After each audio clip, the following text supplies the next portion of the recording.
So hello guys, welcome back to our channel एडुटफ, जहाँ पढ़ाई होती है इजी और एग्जाम की प्रिपरेशन होती है smart and cheesy. Easy in the sense कि आपको 2 घंटे की लेक्चर देखने की बिल्कुल ज़रूरत नहीं है। आपका टॉपिक 10 से 20 मिनट में कंप्लीट हो जाएगा। और स्मार्ट इन द सेंस कि आपको एग्जाम पॉइंट ऑफ व्यू से पढ़ाई होगी, जो कि इंपॉर्टेंट है एग्जाम के लिए। तो आज का टॉपिक है हमारा important session of Indian national Congress. Okay, important session of Indian national Congress. तो चलिए आज का टॉपिक स्टार्ट करते हैं। तो first session of Indian national Congress 1885 में हुआ था, बॉम्बे यानी कि मुंबई में हुआ था। और उसके प्रेसिडेंट कौन थे? डब्ल्यू बनर्जी। और इसमें 72 मेंबर्स आए थे, 72 मेंबर्स ने अटेंड किया था। और यही आपसे एग्जाम में पूछा जाता है कि कितने मेंबर्स आए थे। ये आपसे पूछा है कि फर्स्ट इंडियन नेशनल कांग्रेस का सेशन कब हुआ था। दूसरा 1886 में होता है कैलकाटा में, और दादा भाई नौरोजी इसके प्रेसिडेंट थे। और इसमें 436 मेंबर्स आए थे। थर्ड थर्ड है 1887, मद्रास में हुआ था, बदरुद्दीन तैयबजी। ये फर्स्ट मुस्लिम प्रेसिडेंट थे, दैट्स वाई ये इंपॉर्टेंट हो जाता है। अब 1888 में देखते हैं, इलाहाबाद में हुआ था जॉर्ज जूली, ये फर्स्ट इंग्लिश प्रेसिडेंट थे। 1889 में देखते हैं बॉम्बे, विलियम वेडरबर्न। इसमें क्या हुआ था ना कि फर्स्ट पार्टिसिपेशन ऑफ वुमेन हुआ था, यानी कि वुमेन का पार्टिसिपेशन सबसे पहली बार हुआ था। तो इंडियन नेशनल कांग्रेस के फर्स्ट 5 सेशन इंपॉर्टेंट हो जाते हैं। फर्स्ट कौन सा है? 1885। क्यों इंपॉर्टेंट है? क्योंकि इसमें मेंबर पूछा जाता है और ये पहला है। सेकंड क्यों इंपॉर्टेंट है? क्योंकि इसमें भी मेंबर्स पूछा जाता है। थर्ड इंपॉर्टेंट इसलिए है क्योंकि यहाँ पे फर्स्ट मुस्लिम प्रेसिडेंट बने थे। ओके, एंड फोर्थ इंपॉर्टेंट इसलिए है क्योंकि यहाँ पे फर्स्ट इंग्लिश प्रेसिडेंट बने थे। एंड फिफ्थ इसलिए इंपॉर्टेंट है क्योंकि यहाँ पर वुमेन का पार्टिसिपेंट सबसे पहली बार हुआ था। अब आगे देखते हैं 1891 का सेशन, जो नागपुर में हुआ था पी आनंद चार्लू के प्रेसिडेंसी में। और इसमें जो इंडियन नेशनल कांग्रेस में जो नेशनल वर्ड है उसको ऐड किया गया था इसी में, दैट्स वाई ये भी इंपॉर्टेंट हो जाता है। 1896 में देखते हैं कैलकाटा में हुआ था रहीमतुल्ला एम सयानी के द्वारा। रहीमतुल्ला एम सयानी की प्रेसिडेंसी में हुआ था। और वंदे मातरम को यहाँ सबसे पहली बार गाया गया था। वंदे मातरम को किसने लिखा है? बंकिम चंद्र चटर्जी ने लिखा है। और कौन से इनके बुक में लिखा हुआ है? उस बुक का नाम है आनंद मठ। आनंद मठ, मैं इधर लिख देता हूं, आनंद मठ,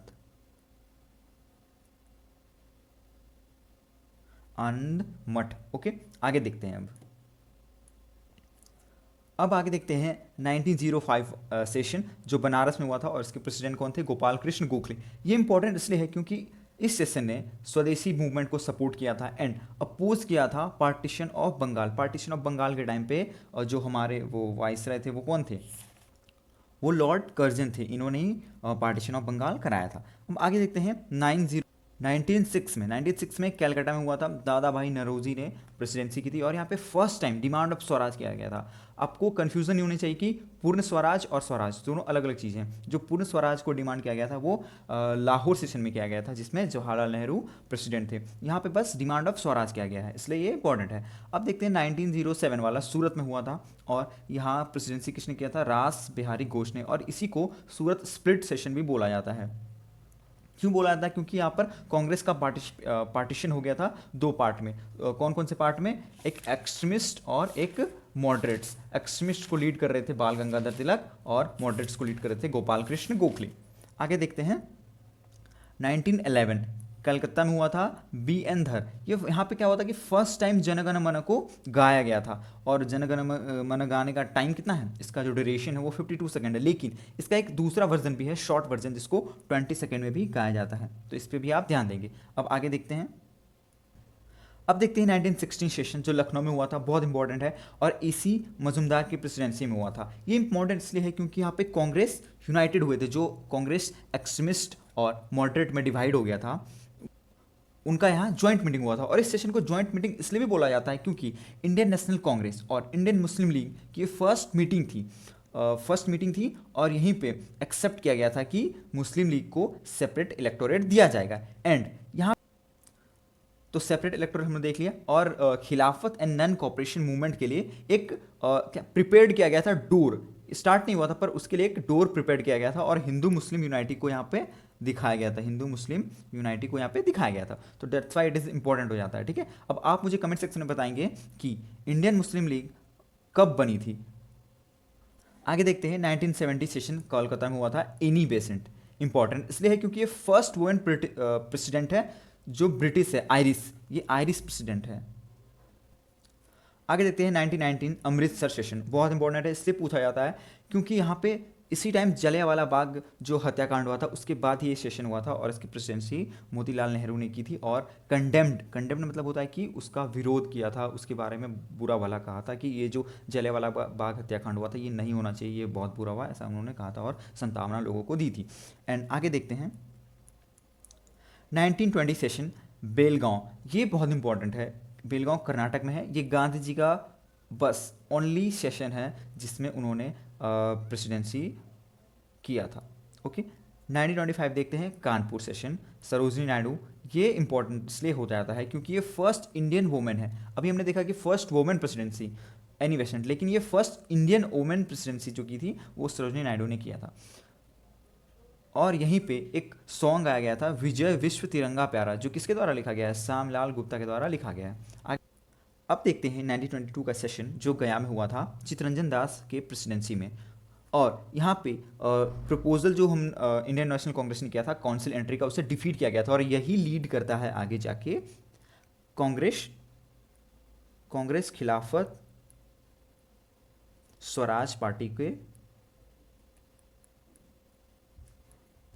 कांग्रेस खिलाफत स्वराज पार्टी को मतलब बनाने के लिए यही लीड करता है।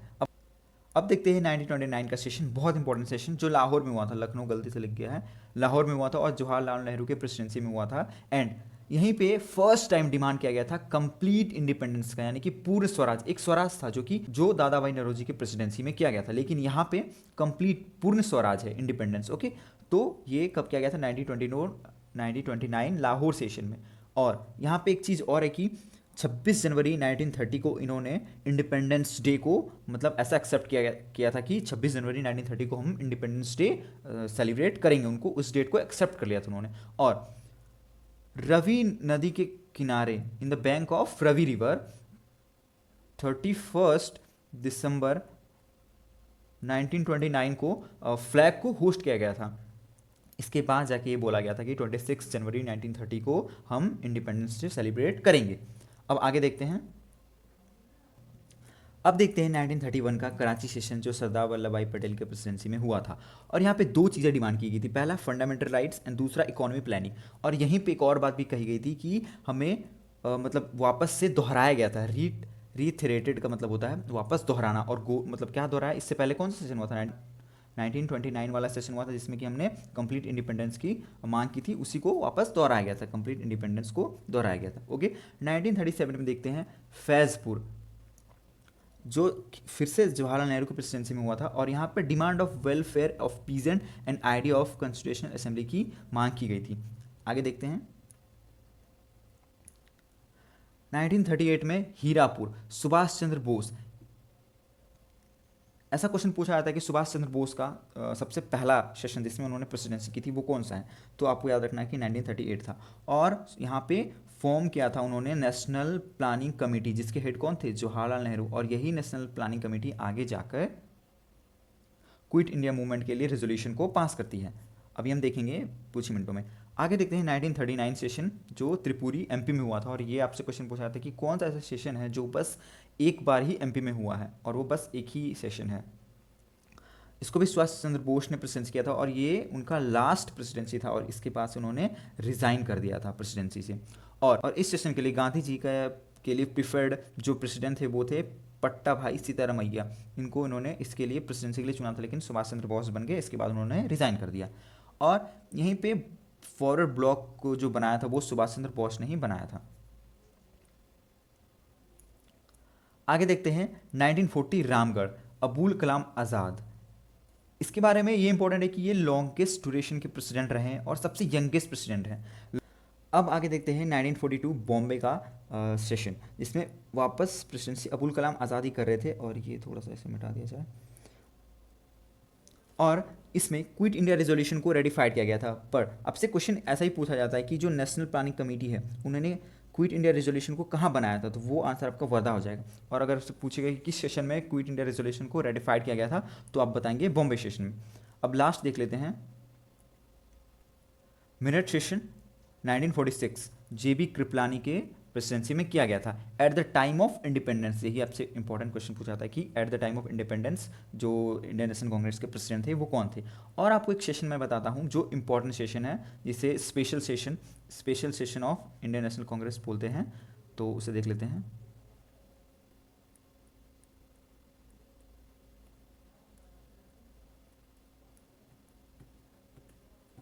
तो स्पेशल इंडियन नेशनल कांग्रेस हुआ था 1920 में, सितंबर में हुआ था, सितंबर 1920 में हुआ था कैलकाटा में। और इसके जो प्रेसिडेंट थे वो लाला लाजपत राय थे, लाला लाजपत राय। और यहाँ पे क्या हुआ था कि यहाँ पे रिजोल्यूशन को पास किया गया था, किस रीजन के, नन कॉपरेशन मूवमेंट के रिजोल्यूशन को पास किया गया था। तो ये आप देख लेंगे। इसके बाद मैं आपको गारंटी देता हूँ कि इस लेक्चर को देखने के बाद अगर आप इस सेशन से रिलेटेड कोई भी क्वेश्चन आएगा तो आप उसे आराम से बना सकते हैं। मैंने जितने भी सेशन कराए वो बहुत इंपॉर्टेंट है और एग्जाम पॉइंट ऑफ व्यू से बहुत इंपॉर्टेंट है, और जो जो एग्जाम में आ सकता है मैंने वही आपको कराया है। तो ये होता है आपका लेक्चर ख़त्म। आपको वीडियो पसंद आती है तो लाइक करें, चैनल को सब्सक्राइब करें। Thank you and welcome again.